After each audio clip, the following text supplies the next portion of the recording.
திருச்சி சமயபுரம் கோவிலின் முன்பு பக்தர்கள் வரிசையாக வந்து கடவுளிடம் தங்கள் ஆசைகளை சொல்லிக் கொண்டிருக்கிறார்கள். முதலில் ஒரு கல்லூரி மாணவன் வந்து நின்றான். கடவுளே, எனக்கு நல்ல வேலை கிடைக்கணும், கை நிறைய சம்பாதிக்கணும். என் நண்பன் ராயல் என்ஃபீல்டு பைக் வாங்கிட்டான், நானும் நல்ல சம்பாதிச்சு அதைவிட அதிகமான பணம் கொண்ட பைக் வாங்கணும், அதுக்கு வழி காட்டணும் அம்மா, உனக்கு பாலாபிஷேகம் பண்ணுறேன் என்று வேண்டிக் கொண்டிருந்தான். அப்போது ஒரு மூதாட்டி கையேந்தி ரொம்ப பசிக்குது, சாப்பாடு வாங்கி கொடு தம்பி என்று கேட்டாள். அதற்கு அவன் சீப்போ அங்கிட்டு, நானே என்ன கவலையில இருக்கேன், நீ வேற என்று கூறினான். அடுத்ததாக ஒரு இளம் பெண் வந்து கைகளை கூப்பினாள். கடவுளே, எனக்கு நல்ல வேலை கிடைக்கணும், நல்லா சம்பாதிக்கணும், நான் லவ் பண்ண பையனையே கல்யாணம் பண்ணணும், வீட்ல யாரும் எதிர்ப்பு சொல்லக்கூடாது, நீயே நல்லபடியா எங்களை வாழ வைக்கணும், நாங்க சந்தோஷமா வாழணும்.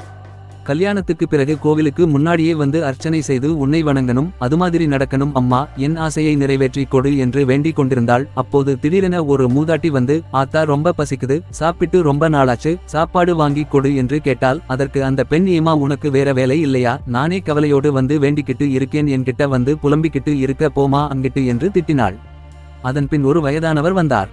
கடவுளே, நான் நிறைய சொத்து வாங்கிட்டேன், நிறைய சம்பாதிச்சுட்டேன், ஆனாலும் இன்னும் ஆசை குறையல, இன்னும் நிறையா வாங்கணும், அதை எப்படியாவது நீ சாத்தியமாக்கணும் என்று வேண்டிக் கொண்டிருந்தார். அப்போது ஒரு மூதாட்டி வந்து, ஐயா காசு இருந்தா கொடுங்க ஐயா, ரொம்ப கஷ்டமா இருக்கு, வீட்ல ரொம்ப கஷ்டப்படுறாங்க என்று கேட்டால். அதற்கு ஏம்மா இங்க வந்து காசு கேக்குற, உனக்கு அறிவு இல்லையா, உனக்கு அள்ளி கொடுக்க தான் நான் சம்பாதித்து வைத்திருக்கிறேன, போறியா இல்லையா என்று அனுப்பிவிட்டார். அடுத்து ஒரு குடும்பத் தலைவி வந்து வேண்டினார்.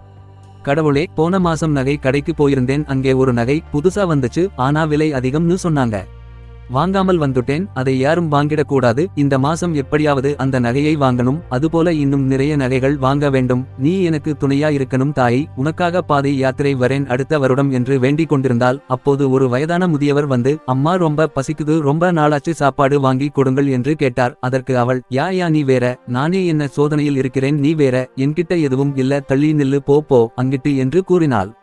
பிறகு ஒரு இளைஞன் வந்து கையை கூப்பினான்.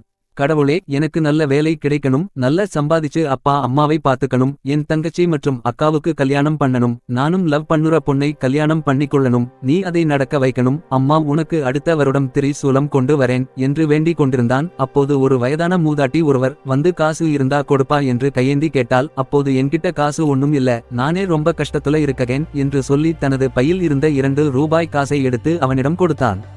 அடுத்து மற்றொரு செல்வந்தர் வந்தார். கடவுளே, எனக்கு சொத்து, பணம், நகை எல்லாமே நிறைய இருக்கு, வாகனம், வீடுகள், நிறைய தொழில் செய்யும் கம்பெனிகள் போன்ற பல இருக்கு, ஆனா சந்தோஷம் மட்டும் இல்லை, எனக்கு நிம்மதியை நீ கொடுக்கணும், அது மட்டும் கொடுத்தீங்க அப்படின்னா உனக்கு நன்றி சொல்ல தங்கத்திலேயே சிலை வைக்கிறேன் என்று வேண்டிக் கொண்டிருந்தார். அப்போது ஒரு மூதாட்டி வந்து, ஐயா எனக்கு ரொம்ப பசிக்குது, காசு இருந்தா கொடுங்க என்று கேட்டால். அதற்கு அவர், நானே என் பிரச்சனையை தாங்க முடியாமல் கோயில் வந்து உட்கார்ந்து இருக்கேன், இங்கே வந்து நீ வந்து பிரச்சனை பண்ணிட்டு இருக்கியா, போ என்று சொல்லி சென்று விட்டார். இதற்கு பின் ஒரு ஏழை தாய் 2 பிள்ளைகளுடன் வந்து கதறினாள்.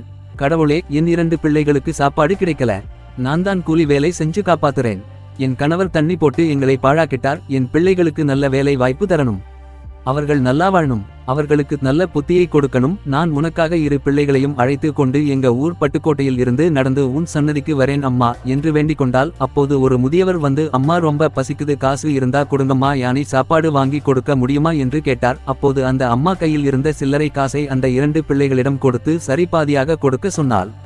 அதற்கு பின் அங்கே ஓர் ஏழ்மையான குரங்கு வந்தது. அது கோவிலின் முன் கையை கூப்பி சொன்னது, கடவுளே, எனக்கு ஒரு வரம் வேண்டும், அது என்னவென்றால் அடுத்த ஜென்மம் எனக்கு இருந்தால் மீண்டும் இதே மாதிரி குரங்காய் பிறக்க வையுங்கள் என்று கண்ணீருடன் வேண்டிக் கொண்டிருந்தது. அப்போது அங்கிருந்த ஒரு வயதான மூதாட்டி இதை கேட்டதும் வியப்புடன் வந்து குரங்கிடம் கேட்டாள்.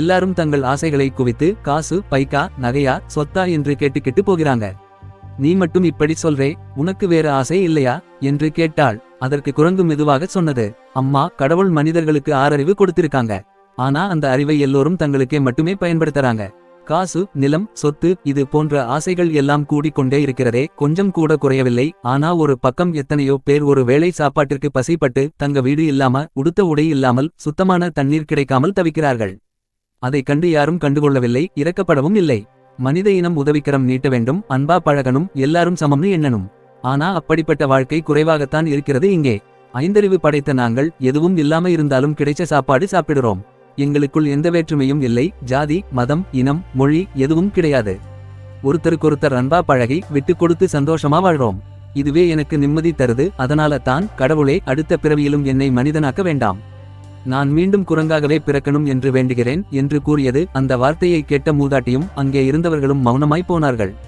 மனிதரோட பிறப்பும் இறப்பும் ஒரு முறை தான். இன்னொரு முறை நம் கூட இருப்பவர்களை கனவிலும் கூட சந்திக்கப் போவதில்லை. நம் வாழும் போதே பிறருக்கு உதவி செய்து வாருங்கள். பணம், நிலம், சேமிப்பு எப்போதும் நம்ம கூடவே வரப்போவதில்லை. உணவின்றி தவிப்பவர்களுக்கு நம்மால் முடிந்த ஒரு வேலையாவது உணவு வாங்கிக் கொடுங்கள். நம்மால் முடிந்தவரை பிறகு உதவி செய்யுங்கள். இந்த பதிவு யார் மனதை புண்படுத்துவதற்காக அல்ல, ஒரு விழிப்புணர்வுக்காக மட்டுமே.